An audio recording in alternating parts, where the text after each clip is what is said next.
Ration card को नहीं आसिला बड़ खबर। जांच हेबो आपणଙ୍କ राशन कार्ड।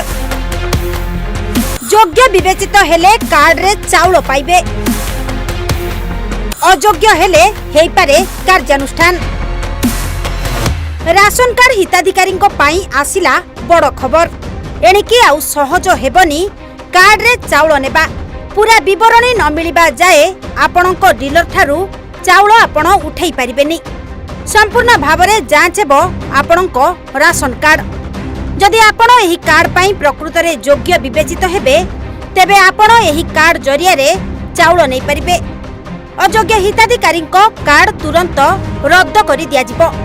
तेबे राज्य रे राशन कार्ड घोटाला पाई राज्य सरकार आनिछंती नुआ नियम। तथ्य अनुसार पूर्व सरकार केबे तदंत करिनाहांती जे प्रकृत हिताधिकारी राशन चाउल पाउछंती कि नाही। एमिति कि अनेक हिताधिकारींकर मृत्यु हो जाइतिबा बेले सेमानंको नारे राशन चाउल उठा जाउछि। एणु एनै तदंत हेबा निहाती जरूरी। सूचना अनुसार राज्य रे प्राय 50 लाख फॉल्स राशन कार्ड हिताधिकारी रहिछंती। समीक्षा परे राज्य जोगाण मंत्री कृष्णचंद्र पात्र एनै सूचना दैछंती। एणु सेही फॉल्स राशन कार्ड गुड़िकर चिन्हट हेबो। केउठी हिताधिकारी मृत्यु घटिछि केउठी नाहांती एनै तदंत हेबो।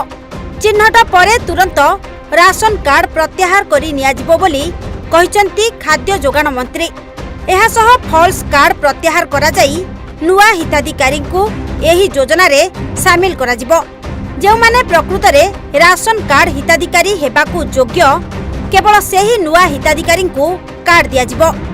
नूतन भावरे पंजीकरण होइथिबा समस्त हिताधिकारी सविशेष विवरणी जांच हेबो। सरकारी चाकिरिया मानंकु एथिरु बाद दिया जिवो। एहा सह जेउ माने व्यवसाय करूछंती ओ सरकार को जीएसटी टैक्स देउछंती सेमानंकु मध्य अंतर्भुक्त करा जिवो नाही।